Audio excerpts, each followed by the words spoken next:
man flirt with my best friend, right? We're at a bar, it's her birthday.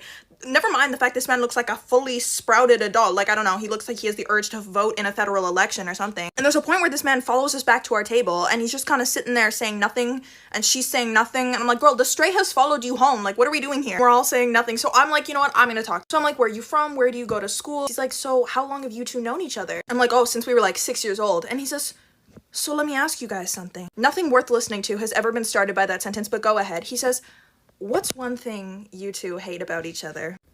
What? I tell you, this is my best friend since I was 6 years old, and you go, I'm gonna blow this story wide open. What are you, Hello Magazine? This is my best friend of 13 years, and it's her birthday. Go on, what do you hate about her? You a sick sicko? So I shoot that idea dead out of the sky. I'm like, don't you have a lawn to mow, a child to raise? Like, aren't you kind of a grown man? So finally I asked the question that's been burning my brain for the past 20 minutes. I'm like, how old are you? He's like, 25.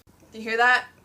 That's the sound of deafening silence. He looks her dead in the eyes and goes, but age is just a number. I'm 19, she's freshly 20. 911 is just a number. He's like, all right, fine. What's one thing you love about each other? Would you like me to sing Kumbaya in harmony with her after we're done too? Like, who are you, Dr. Phil? What's one thing you hate about each other? Go on, pull her hair. We did say one thing we loved about each other, and it was the beautiful come together experience. And I don't want to hear anybody say, oh, but 5 or 6 years is not a big age gap.